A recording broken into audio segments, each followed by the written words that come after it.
Should you study successful people? This seems like a rhetorical question. We certainly don't want to avoid studying successful people, but this comes with a bit of a caveat. My name is Jonathan Cottrell. You're listening to Developer Tea. My goal on this show is to help driven developers like you find clarity, perspective, and purpose in their careers. We want to believe that our actions have direct and understandable, fair consequences. We want to believe that we will be rewarded for our hard work and our investment. We want to believe that if we got straight A's on our report cards all the way through school, that secures us for life. That once we've paid off our student loans, we'll understand debt forever. We want to believe that everyone who's successful should be.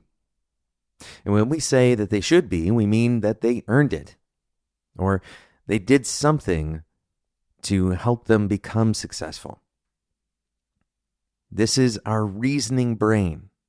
We want to attach each person's fate, each person's outcome, their situation in the world, to their actions. Unfortunately, this is so rarely true.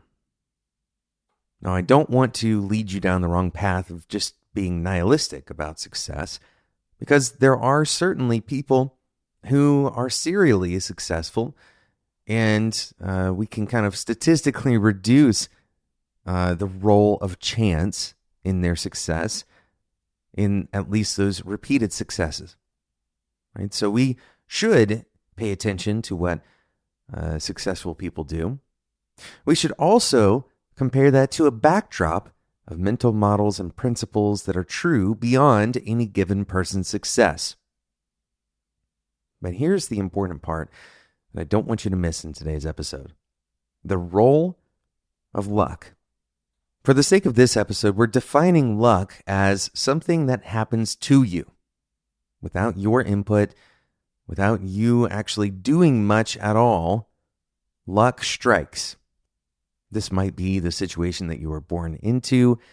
It might be, the right place at the right time, meeting a particular person, someone taking a bet on you at the right time, you making a lucky guess. All of these things are not necessarily rationally driven, which is kind of directly in opposition to our earlier model of understanding success, that success is somehow directly connected to your actions. The truth is rarely all one or the other. Usually, people who are wildly successful, and especially people who are successful more than once, have a little of both. They have a little bit of luck, and they have a lot of action. And here's what I want you to understand. Luck is not something that just falls out of the sky. Not always, at least. Sometimes random events do occur, and there's nothing that you could have done to position yourself to take advantage of that random event. It was kind of the confluence of factors that are totally out of your control and completely unpredictable. But one thing is true about luck. That is, if you give yourself more chances, then you naturally are going to have a higher possibility of succeeding. By its very definition, luck is a statistically unlikely event. Something happening that is lucky doesn't happen commonly. Otherwise, it wouldn't be called luck in the first place. And so, in order to take advantage of the statistical reality that luck does indeed happen, but it only happens rarely, we should focus on putting ourselves in a position where we can be a part of those statistics when they do strike. In other words, if luck happens 1 out of 1,000 times, then it might mean that you need to do something 1,000 times before you're successful. Combining this 1 in 1,000 with other principles might help you find ways of thinking that cut that down to, let's say, 1 in 500 or 1 in 200. Playing luck to your favor is all about playing the odds. And so if you want to be a serially successful person, you don't just pay attention to your own behavior, and you don't just wait around for things to happen to you. Instead, you find ways to make your own luck. That's not magic, and it doesn't mean that you necessarily have to overwork or be genius level smart. It just means to place your bets accordingly.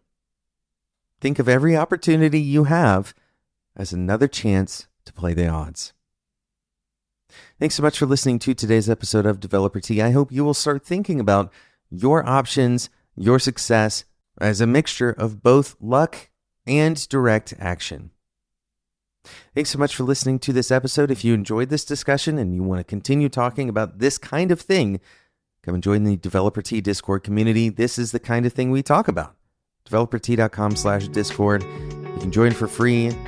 It's always going to be free. We're never going to ask you to give us your personal information to stay a part of the group or anything like that.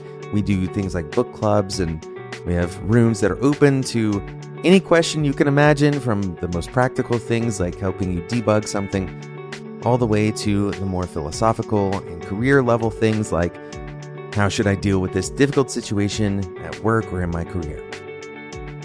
Thanks so much for listening, and until next time, enjoy your tea.